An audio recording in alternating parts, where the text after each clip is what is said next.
Other People's Money by Louis D. Brandeis, Chapter 7, Big Men and Little Business. J.P. Morgan & Co. declare in a letter to the Poudre Committee that practically all the railroad and interstroke development of this country has taken place initially through the medium of the great banking houses. That statement is entirely unfounded, in fact. On the contrary, nearly every such contribution to our comfort and prosperity was initiated without their aid. The great banking houses came into relation with these enterprises either after successes had been attained or upon reorganization after the possibility of success had been demonstrated. But the funds of the hardy pioneers who had risked their all were exhausted. This is true of our early railroads, of our early street railways, and of the automobile, of the telegraph and the wireless, of gas and oil, of harvesting machinery, and of our steel industry, of textile, paper, and shoe industries, and of nearly every other important branch of manufacture.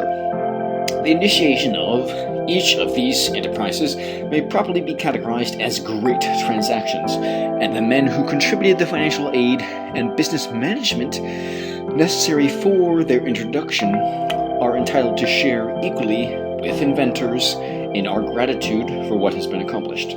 But the instances are extremely rare where the original financing of such enterprises was undertaken by investment bankers, great or small. It was usually done by some common businessman accustomed to taking risks, or by some well-to-do friend of the inventor or pioneer, who was influenced largely by considerations other than money-getting. Here and there you will find that banker aid was given, but usually in those cases it was a small local banking concern, not a great banking house, which helped to initiate the undertaking. Railroads. We have come to associate the great bankers with railroads, but their part was not conspicuous in the early history of the Eastern railroads, and in the Middle West the experience was, to some extent, similar. The Boston and Maine Railroad owns and leases 2,215 miles of the line, but it is a composite of about 166 separate railroad companies. The New Haven Railroad owns and leases 1,996 miles of the line, but it is a composite of 112 separate railroad companies. The necessary capital to build these little roads was gathered together partly through state, county, or municipal aid, partly from businessmen or landholders who sought to advance their special interests, partly from inventors, and partly from well-to-do, public-spirited men who wished to promote the welfare of their particular communities. About 75 years after the first of these railroads was built, J.P. Morgan & Co. became fiscal agent for all of them by creating the New Haven, Boston, and Maine monopoly. Steamships.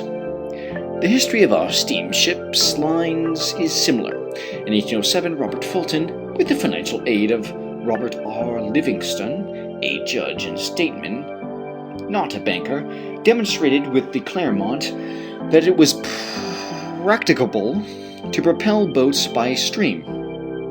In 1833, the three Cunard brothers of Halifax and 232 other persons, stockholders of the Quebec and Halifax Steam Navigation Company, joined in supplying about $80,000 to build the Royal William, the first steamer to cross the Atlantic.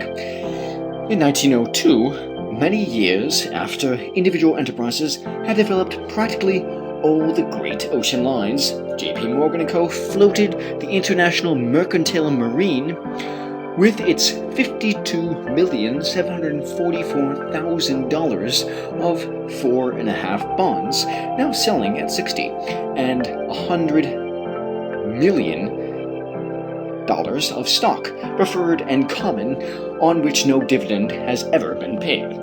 It was just 62 years after the first regular line of transatlantic steamers, the Cunard, was founded that Mr. Morgan organized the Shipping Trust. Telegraph.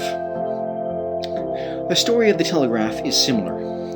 The money for developing Morse's invention was supplied by his partner and co-worker, Alfred Vail. The initial line from Washington to Baltimore was built with an appropriation of $30,000 made by Congress in 1843. 66 years later, J.P. Morgan & Co. became bankers for the Western Union through financing its purchase by the American Telephone and Telegraph Company. Harvesting machinery. Next to railroads and steamships, harvesting machinery has probably been the most potent factor in the development of America, and most important of the harvesting machines was Cyrus H. McCormick's reaper. That made it possible to increase the grain harvest 20 or 30-fold. No investment banker had any part in introducing this great businessman's invention. McCormick was without means, but William Butler Ogden, a railroad builder, ex-mayor and leading citizen of Chicago, supplied $25,000 with which the first factory was built there in 1847. 45 years later, J.P. Morgan & Co. performed the service of combining the 5 great harvester companies and receiving a commission of $3 million. The concerns then consolidated as the International Harvester Company with a capital stock of $120 million had, despite their huge assets and earning power, been previously capitalized in the aggregate at only $10,500,000. Strong evidence that in all the preceding years, no investment banker had financed them. Indeed, McCormick was as able in business as in mechanical invention. 2 years after Ogden paid him $25,000 for a half interest in the business, McCormick bought it back for $50,000, and thereafter, until his death in 1884, no one but members of the McCormick family had any interest in the business. The banker era. It may be urged that railroads and steamships, the telegraph and harvesting machinery, were introduced before the accumulation of investment capital had developed the investment banker, and before America's great banking houses had been established, and that, consequently, it would be fairer to inquire what services bankers had rendered in connection with later industrial development. The firm of J.P. Morgan & Co. is 55 years old. Kuhn, Loeb & Co., 56 years old. Lee, Higginson & Co., over 50 years. And Kidder, Peabody & Co., 48 years. And yet the investment banker seems to have had almost as little part in initiating the great improvements of the last half century as did bankers in the earlier period. Steel. The modern steel industry of America is 45 years old. The great bankers had no part in initiating it. Andrew Carnegie, then already a man of large means, introduced the Bessemer process in 1868. In the next 30 years, our steel and iron industry increased greatly. By 1898, we had far outstripped all competitors. America's production about equaled the aggregate of England and Germany. We had also reduced costs so much that Europe talked of the American peril. It was 1898 when J.P. Morgan & Co. took their first step in forming the Steel Trust by organizing the Federal Steel Company. Then followed the combination of the two mills into an $80 million corporation, J.P. Morgan & Co., taking for their syndicate services $20 million of common stock. About the same time, the consolidation of the bridge and structural works, the tin plate, the sheet steel, the hoop, and other mills followed, and finally, in 1901, the Steel Trust was formed, with a capitalization of $1,402 million. These combinations came 30 years after the steel industry had been initiated. The telephone. The telephone industry is less than 40 years old. It is probably America's greatest contribution to industrial development. The bankers had no part in initiating it. The glory belongs to a simple, enthusiastic, warm-hearted businessman of Haverhill, Massachusetts, who was willing to risk his own money. H.N. Casson tells of this most interestingly in his History of the Telephone. The man who had money and dared to stake it on the future of the telephone was Thomas Sanders, and he did this not mainly for business reasons. Both he and Hubbard were attached to Bell primarily by sentiment, as Bell had removed the blight of dumbness from Sanders' little son and was soon to marry Hubbard's daughter. Also, Sanders had no expectation at first that so much money would be needed. He was not rich. His entire business, which was that of cutting out soles for shoe manufacturers, was not at any time worth more than $35,000. Yet, from 1874 to 1878, he had advanced 9/10 of the money that was spent on the telephone. The first 5,000 telephones and more were made with his money. And so many long, expensive months dragged by before any relief came to Sanders, that he was compelled, much against his will and his business judgment, to stretch his credit within an inch of the breaking point to help Bell and the telephone. Desperately, he signed note after note until he faced a total of $110,000. If the new scientific toy succeeded, which he often doubted, he would be the richest citizen in Haverhill, and if it failed, which he sorely feared, he would be a bankrupt. Sanders and Hubbard were leasing telephones 2 by 2 to businessmen who previously had been using the private lines of the Western Union Telegraph Company. This great corporation was, at this time, their natural and inevitable enemy. It had swallowed most of its competitors and was reaching out to monopolize all methods of communication by wire. The rosiest hope that shone in front of Sanders and Hubbard was that the Western Union, might conclude to buy the Bell patents, just as it had already bought many others. In one moment of discouragement, they had offered the telephone to President Orton of the Western Union for $100,000, and Orton had refused it. "What use," he said pleasantly, "could this company make of an electrical toy?" But besides the operation of its own wires, the Western Union was supplying customers with various kinds of printing telegraphs and dial telegraphs, some of which could transmit 60 words a minute. These accurate instruments, it believed, could never be displaced by such a scientific oddity as the telephone, and it continued to believe this until one of its subsidiary companies, the Gold and Stock, reported that several of its machines had been superseded by telephones. At once, the Western Union awoke from its indifference. Even this tiny nibbling at its business must be stopped. It took action quickly and organized the American Speaking Telephone Company, and with $300,000 capital, and with 3 electrical inventors, Edison, Gray, and Dolbear, on its staff. With all the bulk of its great wealth and prestige, it swept down upon Bell and his little bodyguard. It trampled upon Bell's patent with as little concern as an elephant can have when he tramples upon an ant's nest. To the complete bewilderment of Bell, it coolly announced that it had the only original telephone and that it was ready to supply superior telephones with all the latest improvements made by the original inventors, Dolbear, Gray, and Edison. The result was strange and unexpected. The Bell Group, instead of being driven from the field, were at once lifted to a higher level in the business world, and the Western Union, in the endeavor to protect its private lines, became involuntarily a bellwether to lead capitalists in the direction of the telephone. Even then, when financial aid came to the Bell enterprise, it was from capitalists, not from bankers.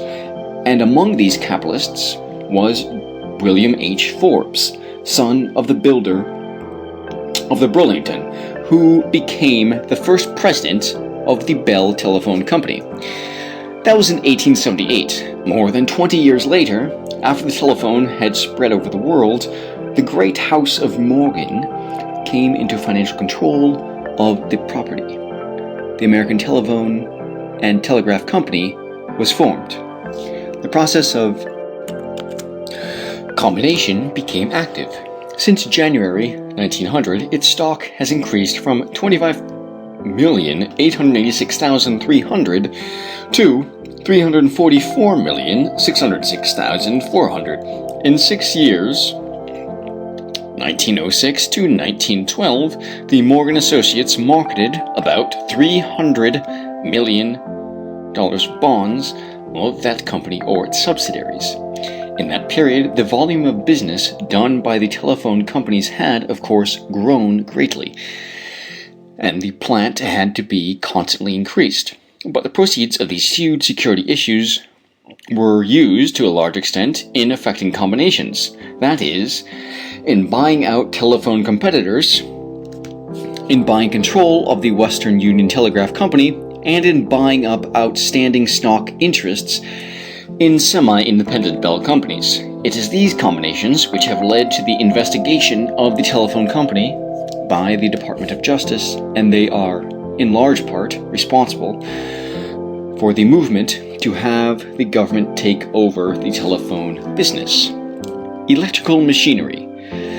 The business of manufacturing electrical machinery and apparatus is only a little over 30 years old. J.P. Morgan & Co. became interested early in one branch of it, but their dominance of the business today is due not to their initiating it, but to their effecting a combination and organizing the General Electric Company in 1892. There were then 3 large electrical companies: the Thomson-Houston, the Edison, and the Westinghouse, besides some small ones. The Thomson-Houston of Lynn, Massachusetts, was in many respects the leader, having been formed to introduce, among other things, important inventions of Professor Elihu Thomson and Professor Houston. Lynn is one of the principal shoe manufacturing centers of America. It is within 10 miles of State Street, Boston, but Thomson's early financial support came not from Boston bankers, but mainly from Lynn businessmen and investors, men active, energetic, and used to taking risks with their own money. Prominent among them was Charles A. Coffin, a shoe manufacturer who became connected with the Thomson-Houston Company upon his organization and president of the General Electric, when Mr. Morgan formed that company in 1892 by combining the Thomson-Houston and the Edison. To his continued service, supported by other Thomson-Houston men in high positions, the great prosperity of the company is, in large part, due. The 2 companies, so combined, controlled probably 1/2 of all electrical patents then existing in America, and certainly more than half of those which had any considerable value. In 1896, the General Electric pooled its patents with the Westinghouse, and thus competition was further restricted. In 1903, the General Electric absorbed the Stanley Electric Company, its other large competitor, and became the largest manufacturer of electric apparatus and machinery in the world. In 1912, the resources of the company were $131,942,144. It billed sales to the amount of $89,182,185. It employed directly over 60,000 persons, more than 1/4 as many as the Steel Trust, and it is protected against undue competition, for one of the Morgan partners has been a director since 1909 in the Westinghouse, the only other large electrical machinery company in America. The automobile. The automobile industry is about 20 years old. It is now America's most prosperous business. When Henry B. Joy, president of the Packard Motor Car Company, was asked to what extent the bankers aided in initiating the automobile, he replied, "It is the observable facts of history. It is also my experience of 30 years as a businessman, banker, etc. At first, the seer conceives an opportunity. He has faith in his almost second sight. He believes he can do something, develop a business, construct an industry, build a railroad, or Niagara Falls Power Company, and make it pay. Now, the human measure is not the actual physical construction, but the make it pay. A man raised the money in the late 90s and built a beet sugar factory in Michigan. Wiseacres said it was nonsense. He gathered together the money from his friends who would take a chance with him. He not only built the sugar factory, and there was never any doubt of his ability to do that, but he made it pay. The next year, 2 more sugar factories were built and were financially successful. These were built by private individuals of wealth, taking chances in the face of cries of doubting bankers and trust companies. Once demonstrated that the industry was a sound one financially, and then bankers and trust companies would lend the new sugar companies, which were speedily organized, a large part of the necessary funds to construct and operate. The motor car business was the same. When a few gentlemen followed me in my vision of the possibilities of the business, the banks and older businessmen, who in the main were the banks, said, "Fools and their money soon be parted," etc., etc. Private capital at first establishes an industry, backs it through its troubles, and, if possible, wins financial success when banks would not lend a dollar of aid. The business, once having proved to be practical and financially successful, then do the banks lend aid to its needs. Such also was the experience of the greatest of the many financial successes in the automobile industry, the Ford Motor Company. How bankers arrest development. But great banking houses have not merely failed to initiate industrial development, they have definitely arrested development, because to them the creation of the trusts is largely due. The recital in the memorial address to the President by the Investors Guild in November 1911 is significant. It is a well-known fact that modern trade combinations tend strongly toward constancy of process and products, and by their very nature are opposed to new processes and new products originated by independent inventors, and hence tend to restrain competition in the development and sale of patents and patent rights, and consequently tend to discourage independent inventive thought, to the great detriment of the nation, and with injustice to inventors whom the Constitution especially intended to encourage and protect in their rights. And more specific was the testimony of the Engineering News. We are today something like 5 years behind Germany in iron and steel metallurgy, and such innovations as are being introduced by our iron and steel manufacturers are most of them merely following the lead set by foreigners years ago.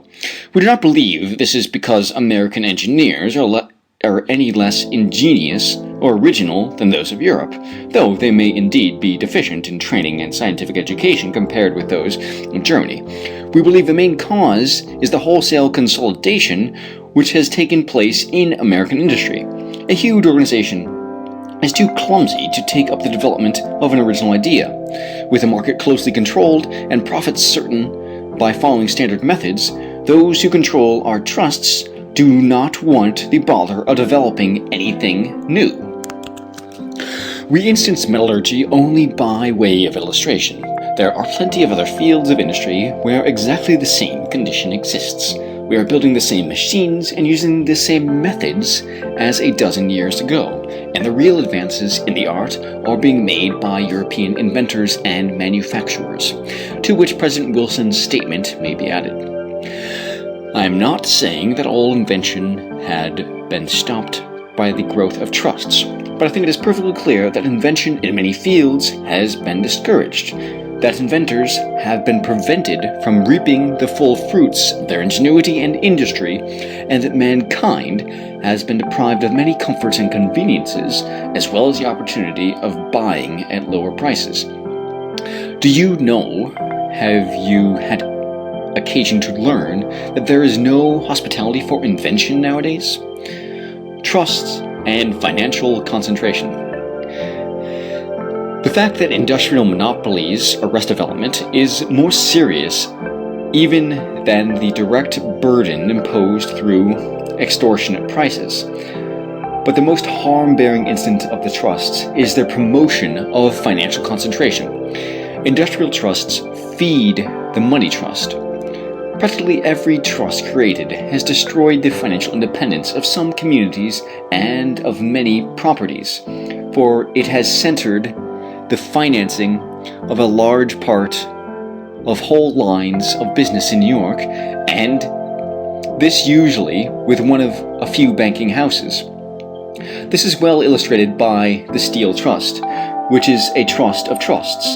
That is, the Steel Trust combines in one huge holding company the trust previously formed in the different branches of the steel business.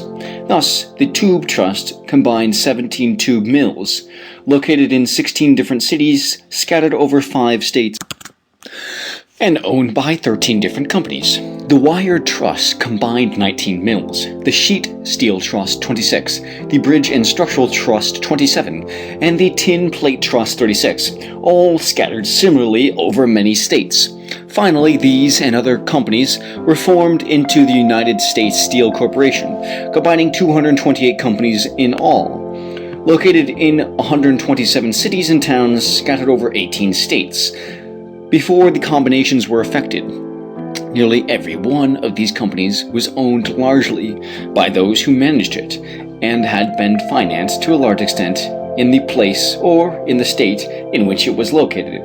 When the Steel Trust was formed, all these concerns came under one management. Thereafter, the financing of each of these 228 corporations, and some which were later acquired, had to be done through or with the consent of J.P. Morgan & Co. That was the greatest step in financial concentration ever taken. Stock exchange incidents. The organization of trusts has served in another way to increase the power of the money trust. Few of the independent concerns out of which the trusts have been formed were listed on the New York Stock Exchange, and few of them had financial offices in New York. Promoters of large corporations whose stock is to be held by the public, and also investors, desire to have their securities listed on the New York Stock Exchange. Under the rules of the exchange, no security can be so listed unless the corporation has a transfer agent and registrar in New York City. Furthermore, banker directorships have contributed largely to the establishment of the financial offices of the trusts in New York City. That alone would tend to financial concentration, but the listing of the stock enhances the power of the money trust in another way. An industrial stock, once listed, frequently becomes the subject of active speculation, and speculation feeds the money trust indirectly in many ways. It draws the money of the country to New York. The New York bankers handle the loans of other people's money on the stock exchange, and members of the stock exchange receive large amounts from commissions. For instance, there are 5,084,952 shares of United States Steel common stock outstanding. But in the 5 years ending December 31st, 1912, speculation in that stock was so extensive that there were sold on the exchange an average of 29,200,000 380,888 shares a year, or nearly 6 times as much as there is steel common in existence. Except where the transactions are by or for the broker's sales on the exchange involve the payment of 25 cents in commission for each share of stock sold. That is 12.5 cents by the seller and 12.5 cents by the buyer. Thus, the commission from the steel common alone afforded a revenue averaging many millions a year.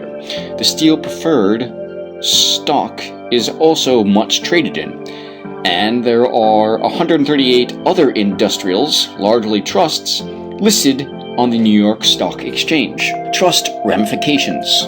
But the potency of trusts as a factor in financial concentration is manifested in still other ways, notably through their ramifying operations. This is illustrated forcibly by the General Electric Company's control of water power companies, which has now been disclosed in an able report of the United States Bureau of Corporations. The extent of the General Electric influence is not fully revealed by its consolidated balance sheet. A very large number of corporations are connected with it through its subsidiaries and through corporations controlled by these subsidiaries or affiliated with them. There is a still wider circle of influence due to the fact that officers and directors of the General Electric Co. and its subsidiaries are also officers or directors of many other corporations, some of whose securities are owned by the General Electric Company. The General Electric Company holds, in the first place, all the common stock in 3 security holding companies: the United Electric Securities Company, the Electrical Securities Corporation, and the Electric Bond and Share Company directly. And through these corporations and their officers, the General Electric controls a large part of the water power of the United States. The water power companies in the General Electric Group are found in 18 states.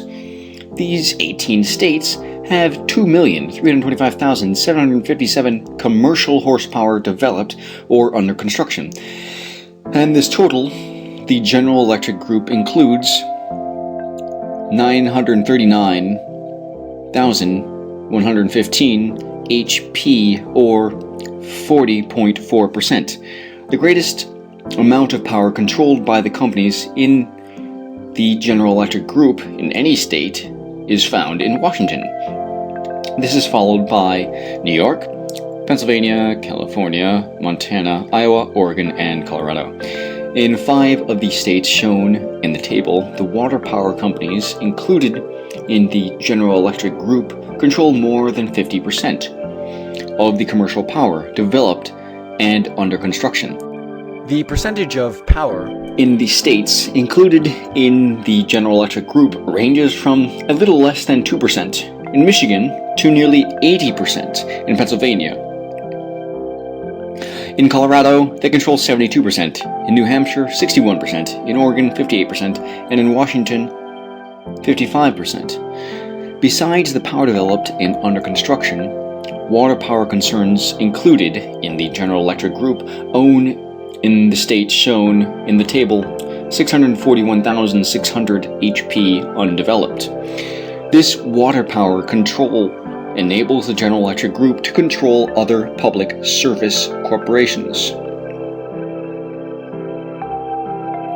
The water power companies subject to General Electric influence control the street railways in at least 16 cities and towns, the electric light plants in 78 cities and towns, gas plants in 19 cities and towns, and are affiliated with the electric light and gas plants in other towns.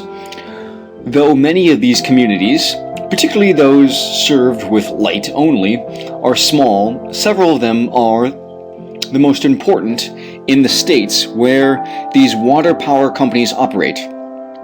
The water power companies in the General Electric Group own, control, or are closely affiliated with the street railways in Portland and Salem, Oregon, Spokane, Washington, Great Falls, Montana, St. Louis, Missouri, Winona, Minnesota, Milwaukee and Racine, Wisconsin, Elmira, New York, Asheville and Raleigh, North Carolina, and other relatively less important towns.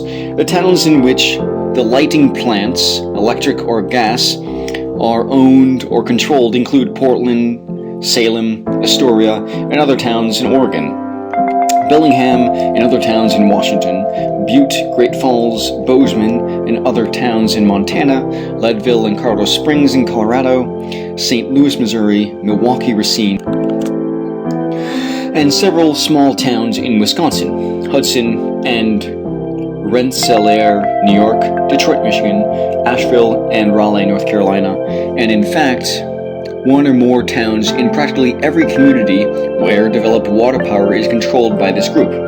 In addition to the public service corporations thus controlled by the water power companies, subject to general electric influence, there are numerous public service corporations in other municipalities that purchase power from the hydroelectric developments controlled by or affiliated with the General Electric Company.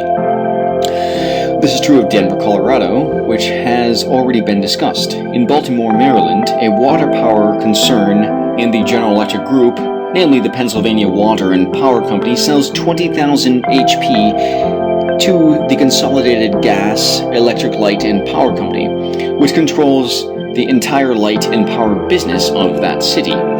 The power to operate all the electric street railway systems of Buffalo, New York, and the General Electric Company, through the financing of public service companies, exercises a like influence in communities where there is no water power. It or its subsidiaries has acquired control of or an interest in the public service corporations of numerous cities where there is no water power connection, and it is affiliated with still others by virtue of common directors. This vast network of relationships between hydroelectric corporations through prominent officers and directors, the largest manufacturer of electrical machinery and supplies in the United States, is highly significant. It is possible that this relationship to such a large number of strong financial concerns through prominent officers and directors affords the General Electric Company an advantage that may place rivals at a corresponding disadvantage. Whether or not this great financial power has been used to the particular disadvantage of any rival water power concern is not so important as the fact that such power exists and that it might be so used at any time. The Sherman Law. The money trust cannot be broken if we allow its power to be constantly augmented. To break the money trust, we must stop that power at its source. The industrial trusts are among its most effective feeders. Those which are illegal should be dissolved. The creation of new ones should be prevented. To this end, the Sherman Law should be supplemented both by providing more efficient judicial machinery and by creating a commission with administrative functions to aid in enforcing the law. When that is done, another step will have been taken toward securing the new freedom. But restrictive legislation alone will not suffice. We should bear in mind the admonition with which the Commissioner of Corporations closes his review of our water power development.